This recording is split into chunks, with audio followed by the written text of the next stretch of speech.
Bismillah ar-Rahman ar-Rahim.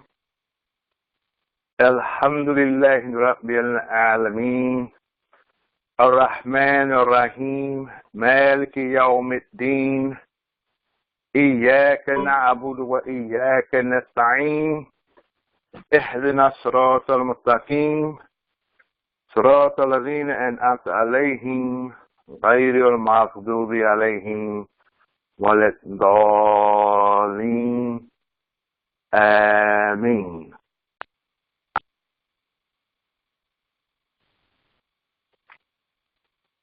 We greet our listening audience with the greeting of peace. Assalamu alaikum.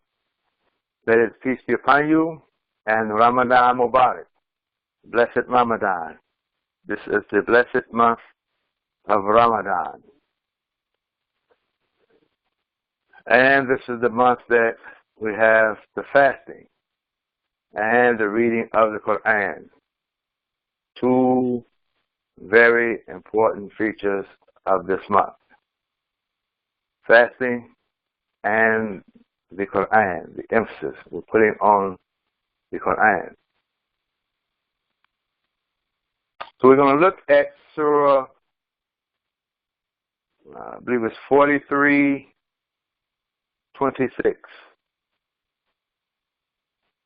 Surah 43:26, 26, 27, and 28.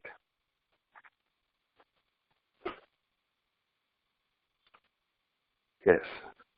43, chapter 43, verses 26, 27, 28.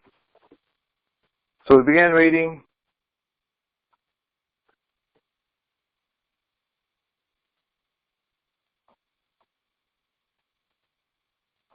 Bismillah ar-Rahman ar-Rahim. With the name of Allah, or with Allah's name, the merciful, the merciful. وَإِذْ قَالَ إِبْرَاهِيمُ لِأَبِيهِ. And remember when Abraham said to his father, لِأَبِيهِ, وَقَوْمِهِ, and his people, إِنَّنِي, surely I, bara'un, I am free, mimma, from what, ta'buduna, from what you worship, illa, except, alladhi fatarani, except that, or who, fatarani, who created me, fatara. This is the creation, this is the original, the first creation, fatarani. فَإِنَّهُ, so surely he, sayahdini, he will guide me. The one who has given me my original creation, he will soon guide me. And this is yahdini, not yahdini. He's not putting the emphasis on me. Yahdini, guide me. No, yahdini, guide me. That's how it would be, guide me instead of guide me. وَجَعَلَهَا, and he made it kalimatan baqiyatan. He made it a kalimatan is a word. Kalimatan is a word, and baqiyatan meaning a lasting, enduring, a remaining word. This fi in aqibihi, in his akib. This word here, akibihi. Akibihi in his, if I give it a modern translation, in his genetic memory. That's this word akib. Akib is the word for heel. The word for heel. H-E-E-L, the heel, like the heel on your foot is akib.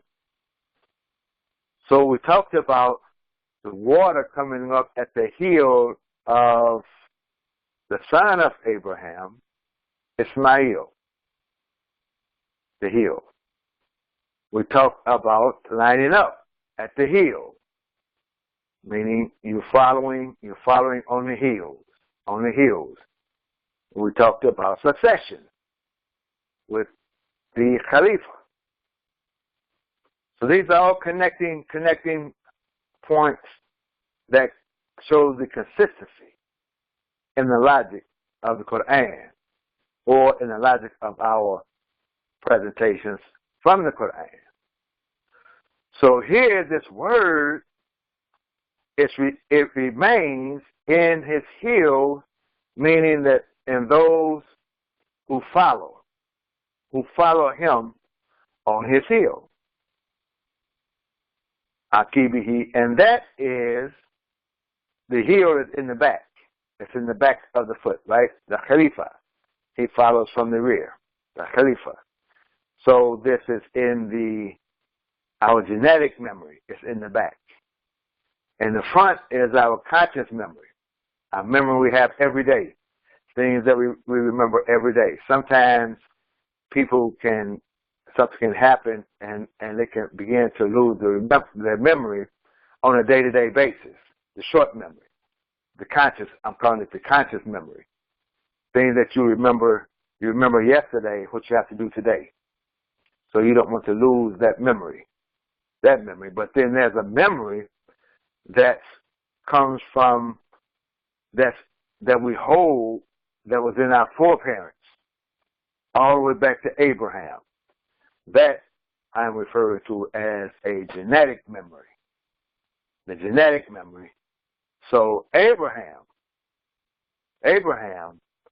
this word is still lodged in the heels of his memory.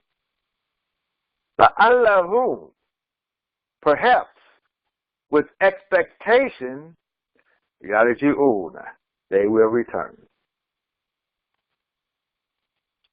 Beautiful verse. Says a lot.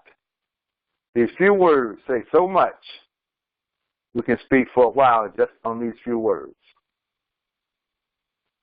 But I'm going to try to keep everything within the hour. I started 5 minutes late, so perhaps I could take 5 minutes. It was W.E.B. Du Bois who said the Negro is 5 minutes late. So I'm on time. So here is the tafsir. Where and uzkur.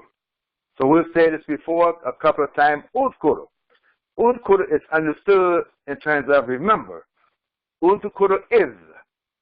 Perhaps, as we have said, the is could come out of the idea of uzkur. Because we can see here in uzkur we have is and it's cut short. So instead of keep saying uzkur, we say is. قال إبراهيم لأبيه وقومه إنني براء, which we have translated. I bari'un, and bari'un, he's saying here that bari'un for free is the same as bara'un, free. Bari'un or bara'un, they both free. For the average students, look it up.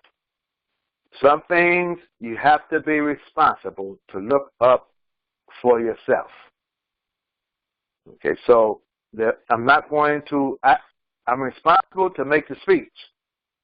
I've obligated myself to make the speech. You have to obligate yourself to look things up.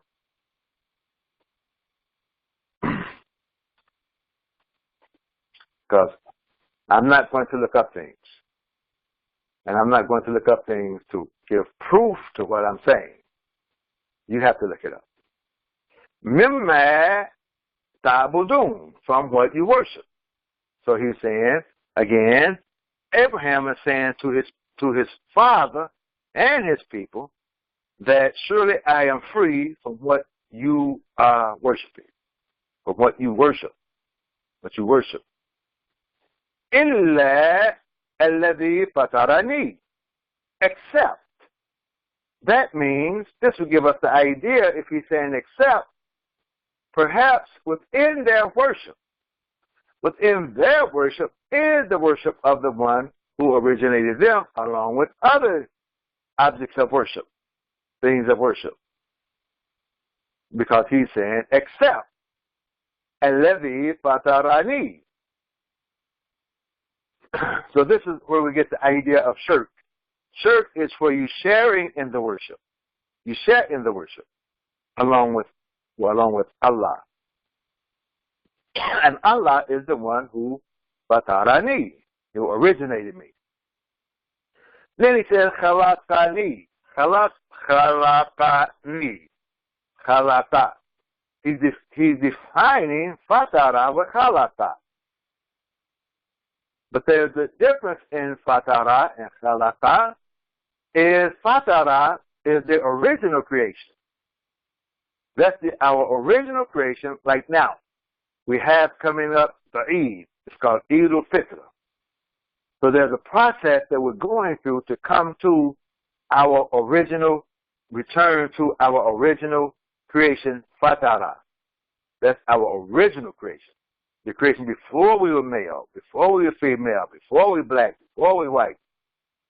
Fatara, we were created in this nature. We were placed in this nature, in the system.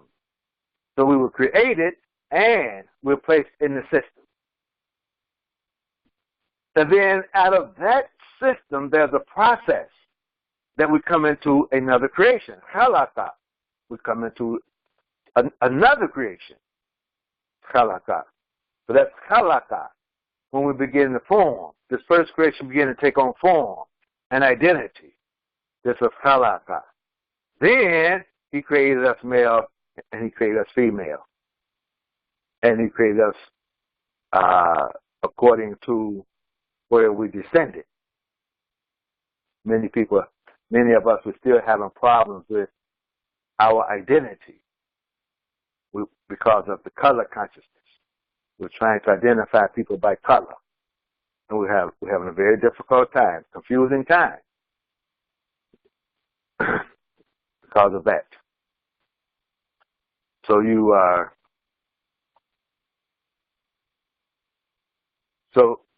anyway, this is the khalaqa he created. Sometimes we have a social identity. Not a racial identity, a social identity.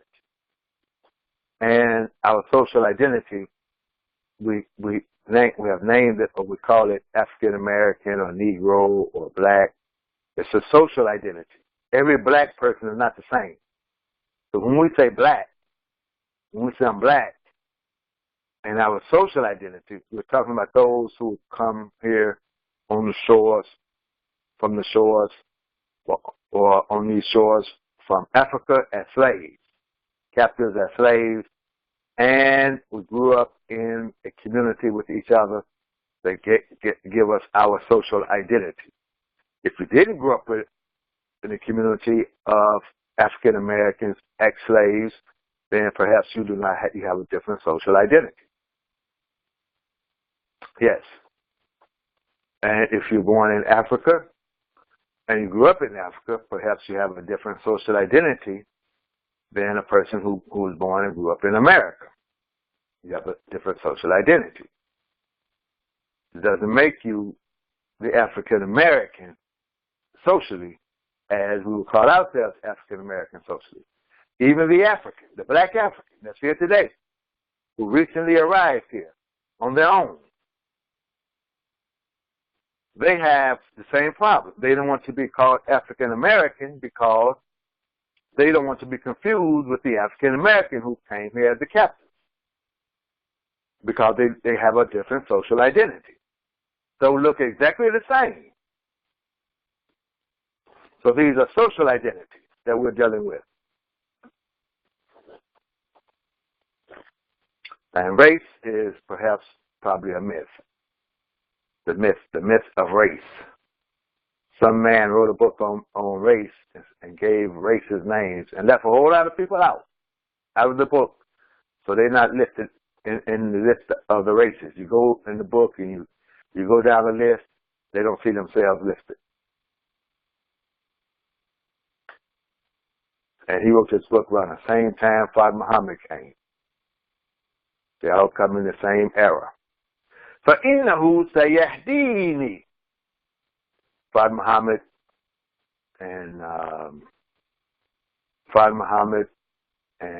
the German guy, Hitler, all of them around the same period of time, within 10 years of each other. That should tell us something. فَإِنَّهُ سَيَهْدِينِي. So he will guide me. So he's defining guidance here with Yarashuduni, meaning guidance, another word for guidance. So you have the word Hada or Yahdi for guidance, and you have Warashid for guidance. So for the student, look up both words, look up the difference. These are Arabic words defining Arabic words. So look up the difference. Lidinihi, to his religion. So he will guide me. Soon, surely he will guide me to his religion. وَيَجْعَلَهَا,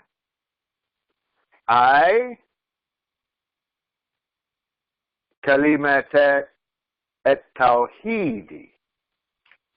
كَلِمَةَ التَّوْحِيدِ, the word of Tawheed, the concept of Tawheed, el-mafhumati, meaning it's understood. That's understood, min qawli, from his saying. It's understood from his saying. Inni, and this is a saying also addressing in reference to Abraham in another place in the Quran. Inni dhahibun ila rabbi sayahdini. Surely I am going to my Lord, sayahdini. He will soon guide me. He will soon guide me. Kalimatan baqiyatan fi aqibihi. And it's a dhurriyatihi, meaning this, he's defining aqibihi as dhurriyatihi, in his progeny, in his children, in his offspring. So this word, kalimatan, is in the offspring of Ibrahim, he's saying. It has remained there, and we all, religiously speaking now, so we have a religious identity that many of us have. It's different from our social identity. And in our religious identity, in terms of those who are associated with the heavenly scriptures, they all claim to be from Abraham. Abraham is the father. He's the father of, of the prophets. But all, the Jew, the Christian, the Muslim, they all claim to be associated with Abraham. So in that genetic makeup of those who claim this religious life, this is dinihi, his religion, this word has remained. This idea, this concept, this word, this logic, kalimatan. So he's saying, dhurriyatihi, he's defining aqibihi with dhurriyatihi. And it was Dr. Sierra Lincoln who wrote about the Muslim, the black Muslim. He was the one who gave us the name Black Muslim. We didn't name ourselves. So people don't always name themselves. someone outside of them named them. And sometimes that name sticks. But we never name the Muslim, the African American Muslim, and this occurs under the leadership of the Honorable Elijah Muhammad, never named themselves Black Muslim. It was Dr. C. Eric Lincoln, a Christian man, scholar, who looked at the Muslims and gave the name Black Muslim. And he would say that he believed at the time of studying, doing the study now, that the reason that Islam was so attractive to the African American under the leadership of the Honorable Elijah Muhammad, with all of its circumstances, in the teaching of the religion at that time, he was saying the reason he believed it was so attractive because we had Islam before in our past in Africa, and that we came here as Muslims, and this word, this Islamic word, it remained dormant in our genetic memory. So I'm taking from that and applying that to the reflection. It was in our genetic memory. So when we heard words like Allah, when we have words like Assalamu alaikum, Allah, these type of words, it was triggering. It was some mechanism being triggered in our genetic memory that was causing it to come up in us, and this was a reason that we became so attracted to Islam. The reason why we could say, I heard it call all in us to faith, without evidence, without knowledge and evidence, which is proven in the history, in the teachings, that we were accepting Islam without evidence. People want to criticize us, but they don't want to study us and take a look. And then read Qur'an. Then we can see ourselves in ourselves if we learn how to read Qur'an instead of criticizing so much. And the one who's criticizing us for being so uninformed about Islam, today they remain uninformed themselves.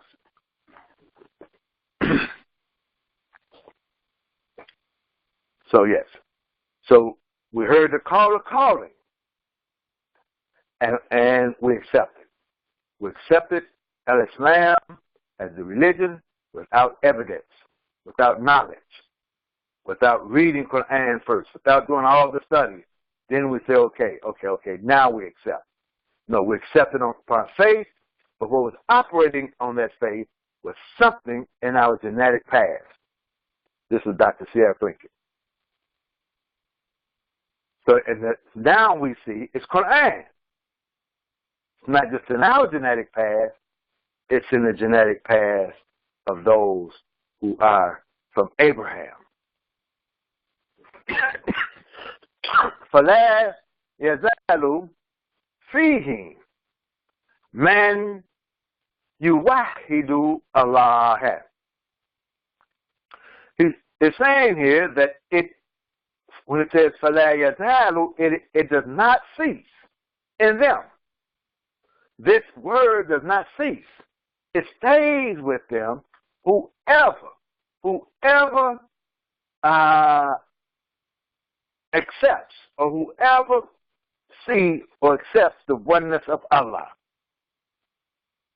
it stays with them. Jewish, Christian, or even Muslim. It stays with them. And the reason that it stays with us, is so prominent with us, Dr. C.R. Lincoln is saying, because he believes that when we were in Africa, we were so dedicated to the religion that now we could throw in the movie Django, that it left 3 dimples in the back of our skull. We were were so dedicated, so submissive. This is a Muslim. Muslim is one who's submissive. That we found in the nature, in our original nature, we're created to be submissive because we're created to be servants of Allah. And then the religion Islam, which is the religion of the nature, that we were so dedicated as Muslims that if you were to break open my skull, you would find 3 dimples in the back of my skull. That's why you find us, we responded without evidence. You'll find us to be Muslim today. Yeah, they say a lot of things in movies we just miss. لَعَلَّهُمْ, perhaps they, Ahlul Mecca, the people of Mecca. He's referring now to the people of Mecca. Now this what he's doing, this is the tafsir of Jalalain. He's saying the people of Mecca. But what I have done is that what I'm doing, I'm reading the Qur'an, and then as I'm reading the Qur'an, as you can see, I am referencing it to my own circumstance and situation as I read the Qur'an. Because Allah is guiding me. So I'm applying it to myself. My mind is not in Mecca. My mind is not 1,000 years ago in Mecca. My mind is right here today. As you can see how I'm reading the Qur'an. Someone else could read it, and the Qur'an doesn't change. But someone else can read it, and they can apply it to their circumstance, their condition, the same wording. Yes, in terms of fiqh, the application of the Qur'an in our life. We have to learn how to walk with it. So he's saying Ahlul Mecca. But I would say, in reference to us today, perhaps they, perhaps us, perhaps we, the African American, Yaraja'una, will return. We'll return. Not only will we return to the right religion, but we will return to Africa. That's the application of it. It's not what it's saying. That's the application. I'm giving the application as I read. Yes. In fact, this is the verse. This is the verse I recited to them when I was in Africa. I recited this verse to them in the marriage ceremony. When they ask, what are you here for? This is the verse. That we've been gone so long, but the word stayed with us. The word remained dormant in our genetic memory. It's in me and it's in my son. Yarajirun, and we have returned. Yes, after all this time, we never forgot. And we're returning as Muslims. And we're talking to the Muslims who were not captives. They were Muslims when we left, and you go back now, and they're still Muslims. We'll come back. Very powerful. Very powerful. So when you say this to them, who knows Quran in Arabic, and then you start speaking to them from the Quran, addressing the occasion, that's powerful. That's very powerful. Amma hum alayhi ila dini Ibrahim abihim.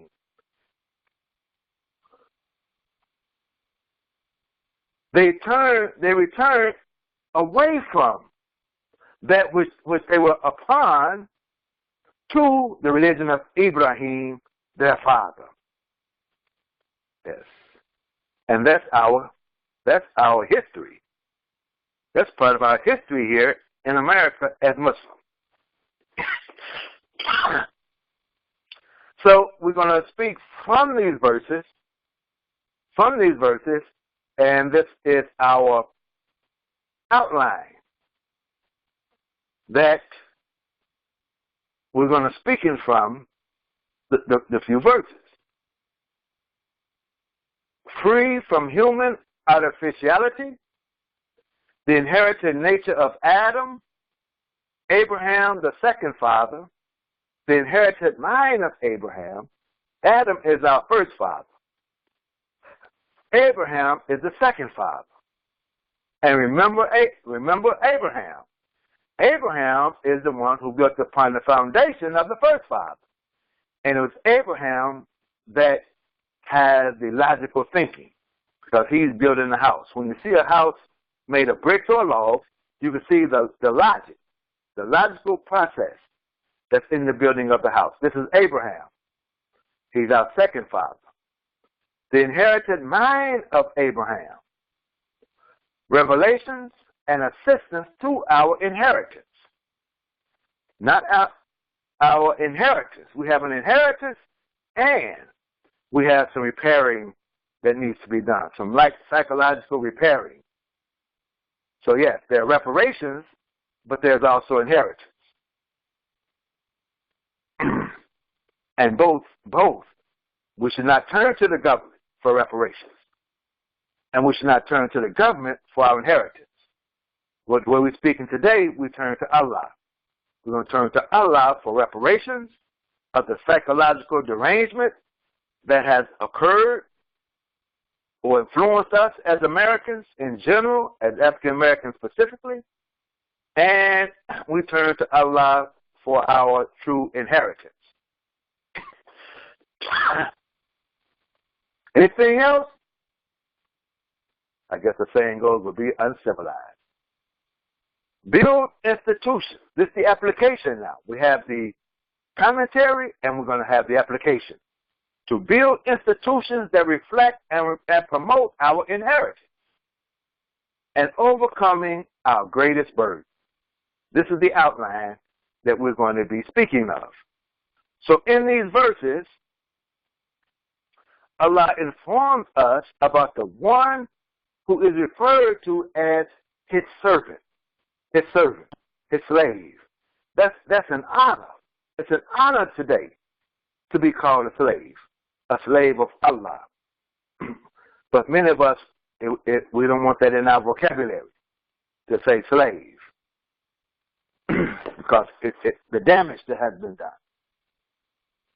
So Abraham, he's called his servant, his messenger, he's called his friend, the friend of Allah, and he's called the Imam, especially of those who have kept their original good nature. They call them the Hunafad, because Abraham was a Hanif. Hunafad is the plural of Hanif. And he's called the father, especially the father of the prophets that came after him. He's called Father Abraham. Yes, he's addressed by Muhammad the prophet in the tradition. He's addressed as Father Abraham, and Father Abraham is the one who's in the sky of our spirituality. He's in the heavens of our spirituality. Adam is our first father. He's the first father, we could say, of our biology, of our nature. That's Adam. Of our original nature, that's Adam. But Abraham, we say, is the father in reference to our logical thinking. That's in the spirituality. So when we say our Father who art in heaven, we could be talking about Father Abraham, because I can't find in the Qur'an the attribute of Allah being a father. Something for the Muslims to think about. Allah informs us about Prophet Abraham, the prayers and the peace be upon him, that he is free from the circumstances that has placed his father and his people in their inhuman condition of idolatry. Idolatry is not a human condition, it's an inhuman condition. In doing so, it is in the Quranic language that Prophet Abraham is recognizing his true creation, his true self, when he says, Fatarani, his true Adamic picture, because Fatara is related to Adam, our original. That's our original creation is Adam. So he's seeing himself in his true original Adamic picture that he is given. He has not succumbed to the human artificiality of his time. It is in the creation of Adam as a creature, which is in the nature that Allah wants for all of us. We all have inherited that original nature that speaks to us intuitively, that tells us we don't want to be foolish, ignorant human beings lost in our social circumstances. Our own nature. فَتَرَانِي سَيَهْدِينِي. Our own nature will tell us, will guide us, and tell us that no, this situation, these circumstances we're in are inhuman, artificial. If we learn to read the Quran in its original language, with just a word or two, we will see the idea of the genetic mode that stems from Adam, which is to make progress intelligently and humanly. Just from these verses. But just a few words. Learning industry. And everything else followed the creation of Adam. Allah taught him himself. Allah taught Adam himself. And don't think of Adam as the first man walking around on earth. Many of us have the picture of Adam as the first man. No, Adam is not the first man, the first biological man, and that's it. No, there were other people with Adam. Just read the Bible close. And some of you read it and you see it, but because of the idea that has already been placed in your mind before you read the Bible, you instead of you correcting your thinking, you throw the Bible away. When you read how his son left and went and joined another people. And then you ask the question, well, how can Adam's son go join another people? Where do those other people come from if Adam was the first and that was his son? See, right? When you do that, when you're doing that, you have inherited. That's the inheritance of Abraham and your logical thinking. But don't throw away the Bible. No. Look at your own thinking. Look and see who influenced you to think of Adam being the first human being on earth. Where do you get the influence from? It was only after Adam came in contact with revelation that man began to realize great industrial nations and powers, great sciences, and great developments. It was then that we began to see the rise and fall of nations in this progression of the human community life. This is defining Adam. Now, Abraham comes as a second father. Adam is the first father. Abraham is the second father. To lead man to rational insight, to have a perception of nature, purpose, and identity. Actually, there's four. To have a perception of nature, the nature in which he was created, of a perception of the system that this nature is placed in, the purpose of this nature, the energy that this nature has, and the direction and the regulation of that energy. This is from the thinking of Abraham. It's Quran, but it's also in the Quran. We are given the picture of Abraham as one living in an advanced society. It was advanced in its time of having the progress of science and industry. The motif, the picture, the motif is one who is born in an advanced material society that had lost its human excellence. A society that was humanly retarded. A society whose people were psychologically deranged. Just as this society we are living in right now, called the United States of America. All you have to do is turn on the news. And you will see the American people are psychologically deranged. Something is wrong with these American people, and we can't figure it out.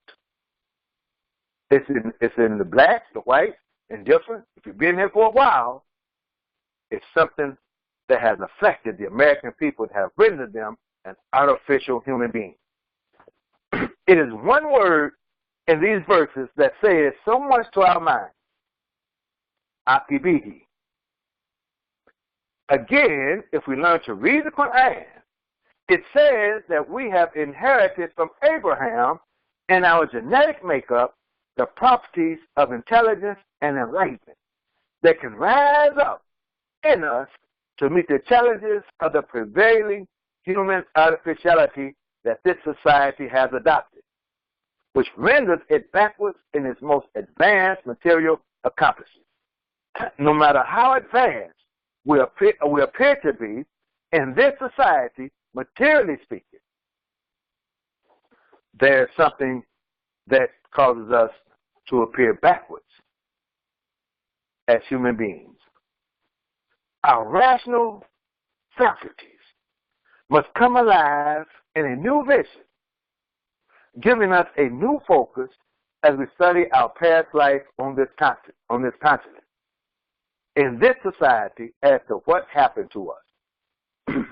Now, I have to always be addressing my own people first.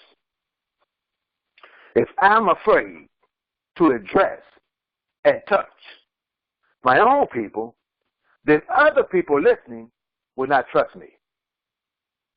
If we have Christian people listening and they see that I'm afraid to address my own Muslim people and how we can make progress and where we fail, if they see that I'm afraid to do that because of some social repercussions, then they will not trust me as Christians when I address them in their Christianity.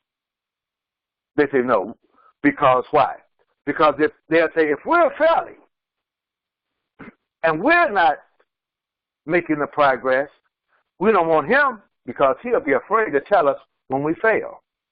He'll be afraid to tell us that we're failing.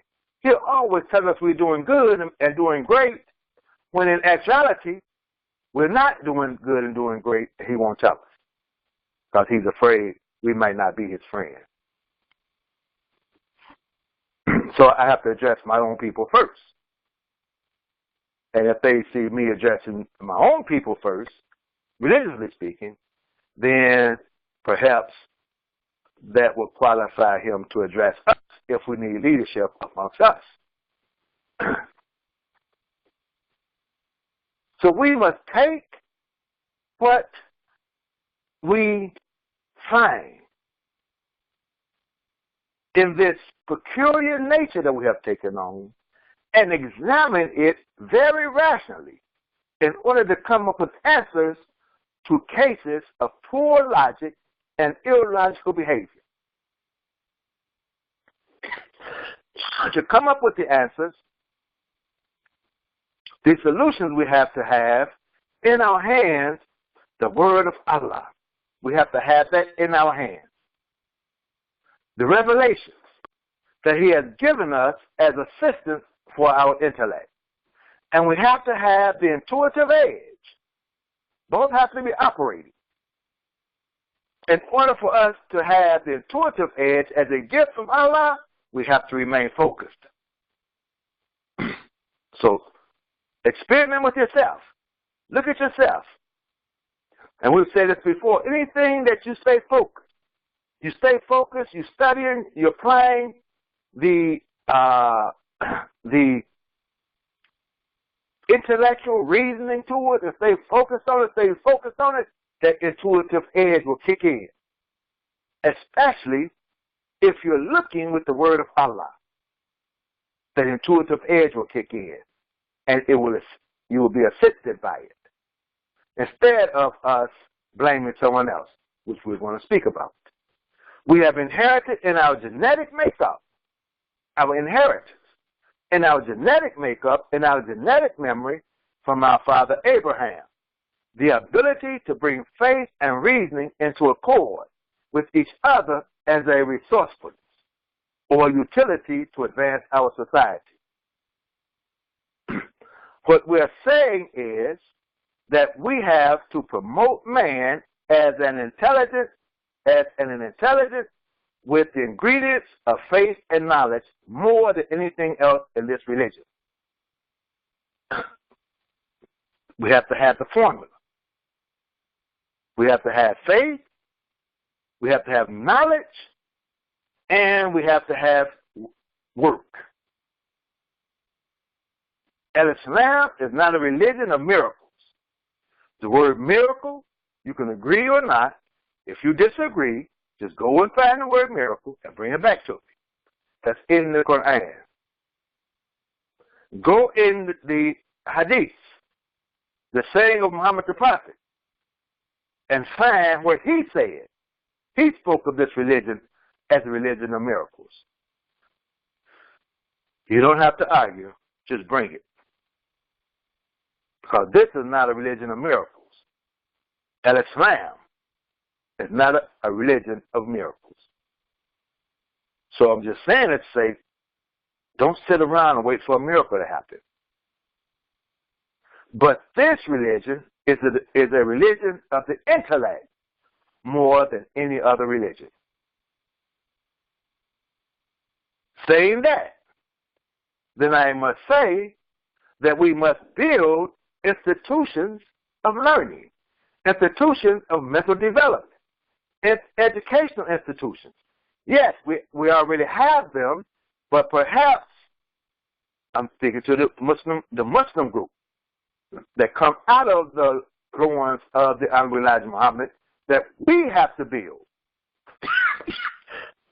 institutions that's based upon the Quran itself, where the Quran is being taught as a science, and that they come out of the institution has its foundation in the Quran, its thinking in the Quran,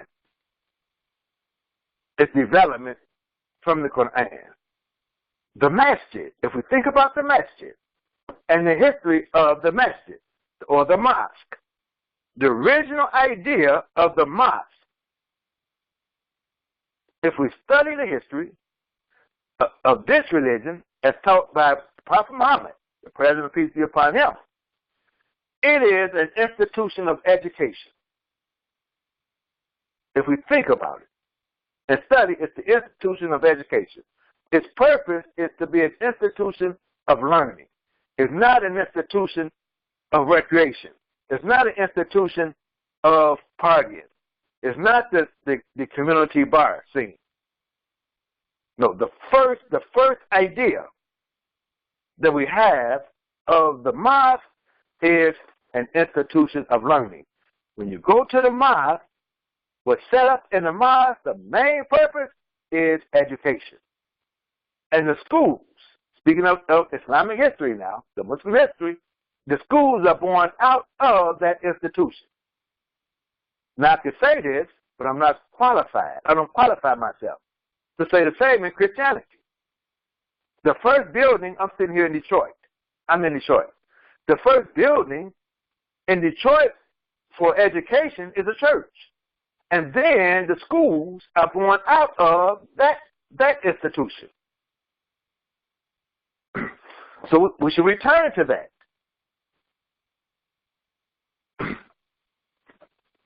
So I went to the village, a country.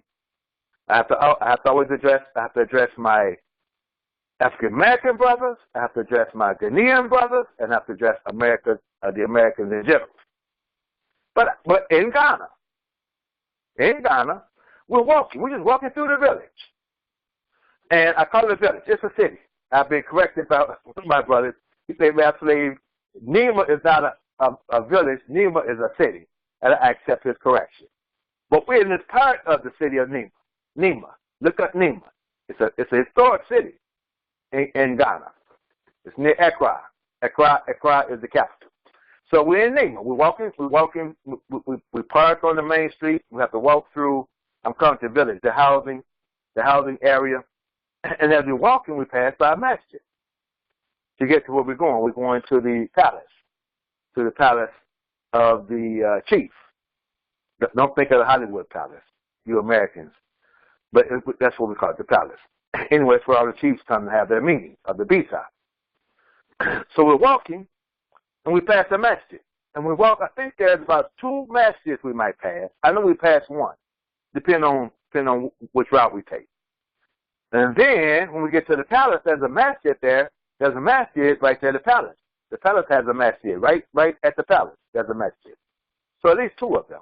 But when you're van, when it's time for salat, you get van all over the city, being called over the speaker system. You hear the adhan and you hear the imam teaching over the speaker system. And there's 3, 4, 5, the adhans go off.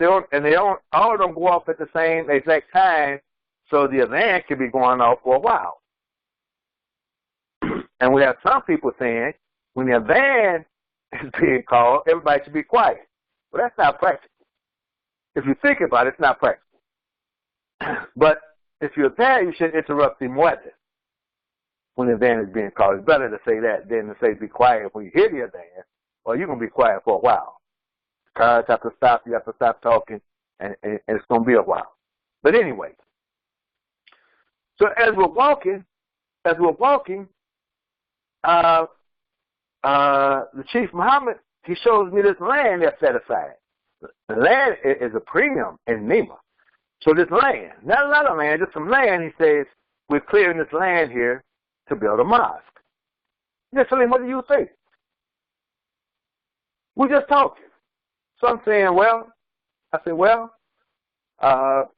Chief Muhammad, we just passed a couple of mosques to get here. And the mosques are empty until it's time for prayer. So why don't you build a school? So that's a lot of people in Nema. A lot of people in Nema. A lot of children in Nema. So I'm saying, why don't you build a school? You should build a school. You should build a school. It looks like a mosque on the outside, but inside it's really a school. Now, reflecting on the teachings we got from Imam W. Muhammad, I'm reflecting on the history of the mosque. I'm saying it should be a school. Why don't you make it a school, but when the adhan is called, it becomes a mosque. But when the adhan is not called, it's a school. So that, in that way, all these empty mosques, these mosques are empty all day, could be schools. And we can educate our own Muslim children. So this is the first time I go. I go back, and they're building a school. And this became a project. The school project that we actually will build in the school. Those who are associated with myself in Mali particular, but not just Mali only. We're building a school. It's a small school. We're building a school. We're up to the roof now. And we need donations. I'm not a preacher that preaches for money, as you all can see. I don't preach that you send me money so my life could be better, and then I could do these. I have more time to study and preach more. Or I might need an airplane. Yeah, send me some money to get my own jet so I can fly back and forth to Ghana with no problem. You know, like Round Ball 1, like the Pistons have their own plane. You know, they have their own plane. Get some money so I can have my own plane. Not just go jump in it and just fly to Ghana back and forth at ease, so I can study my khutbahs on the plane. Because when I fly the commercial flights, the other flights, you know, they'll tell them they interrupt me when I'm writing my khutbahs. That's what we get from other preachers. So send me some money so I can ride in the back seat of a comfortable car with my own chauffeur, so I can reflect upon my khutbahs. Make life so easy for me. I'm not that kind of preacher, even though it sounds good, but I'm not that kind of preacher. I'm saying it to say, we're building a school, so when I go back, in the story, when I go back, they're building a school. But I forgot, I didn't realize I was saying to them build a school, and I didn't realize the conversation. So I said, oh, you all building a school? He said, yeah, that was your idea. And we want you to help us with the project. We want you to help us. And I'm being me, but reflecting on what the mosque is. Because when I go by a mosque and see these big buildings are empty all day, and then you call your van, and really, and this is what I'm saying to him, sometimes we don't even opt. It's a group of us. We don't go to the mosque. The weather's so good, we pray outside. I said we always opt to pray outside instead of going to the mosque. So the mosque is an empty building. Now, Jummah, the mosques are overcrowded during the Jummah days. In fact, we go to Jummah one day, and I'm out on the sidewalk. On the sidewalk, I'm out because it's crowded. On the street with the Jummah. So the mosques are crowded at Jummah, but the rest of the time the mosques are empty. So why build a building? Why, I'm using the rationale of Abraham. Why build a building and put all that money into having this nice big building, and the building stays empty until Friday? It doesn't make sense when that building could be a school for the children. And then when Friday comes, it becomes a mosque for everybody. This is how they honor me with this title of Progressive Chief. So I'm saying, take all these mosques now, take the mosques, and during the daytime, you can have a level of school, because they're close, of the children in the mosque. And these mosques, the way they're built, you can build another level on top of the mosque. That's a school. And you can take the palace, and there are rooms in the palace. Palace that's not used, they're only used when the chiefs come. So, when the chiefs are not there, it could become a school. Education is our priority. Education is a must. So we have to take our purpose, our direction is to build institutions that reflect and promote our inheritance that we got from Abraham. In conclusion, it was Prophet Muhammad that made education a public right, and a responsibility of each member in the public of Muslims. So America, as I've been saying, I'm just going back and supporting some things I've said before in the presentations. They have followed the way of Prophet Abraham, because America has built in their system, education is built into the system that every child, with the idea that every child in America must attend the school. It must be in a school system. This comes from Muhammad the Prophet. This comes from Allah. The first thing Allah gives command is read, not just recite, not just make rhythms. Read, comprehend, read. And institutions is based upon that first word. America has built itself upon that first word. I know some Muslims may not like it when I speak positive of America. But I'm not schizophrenic. I live in America. I'm not living in America wishing I was somewhere else or pretending to be somewhere else with my mind. No, I'm living in America. I'm in America. My mind is in America. My mind is not in Saudi Arabia somewhere I've never even been, never experienced. I can't take my mind there and be there. Every Muslim is to pass on knowledge as you get it. Prophet Muhammad, the praise and peace be upon him, made all of his constituents teachers and gave them the responsibility to teach others. And so did Prophet Jesus. The word disciple means student. They were students of Jesus. They were his students. And he gave them the responsibility to go out and teach others. He encouraged education and sent all of them off as teachers. You couldn't just hang around Jesus. You're not going to hang around Jesus and sit around in the mosque or the church and chew on a stick and just talk. No, you had to come to the mosque, to the church, and you're going to learn from the teacher And then you're going to take that education and you're going to go out. You have a responsibility to teach others. That's your responsibility. He sent them to other lands, even, to other people to teach them. If we had the proper Muslim commitment to the commands of Allah in terms of Iqra, we could rise up as a great force for the advancement of literacy and education in this country, in our own inner city. Address my own people again, and then throughout the world, especially the Muslim world.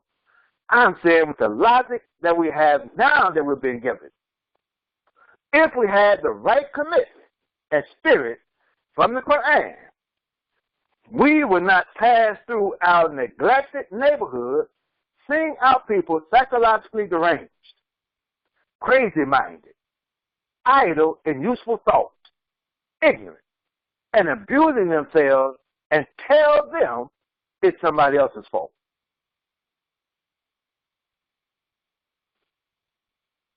Convincing them you're not to blame for your circumstances.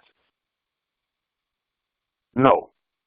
If we had the right spirit, if we had the spirit of Abraham, we would not see our own people neglecting themselves of the human destiny, and not ourselves take the time to go to them and make a sincere effort to help them out of human wastefulness, idleness, and human destruction.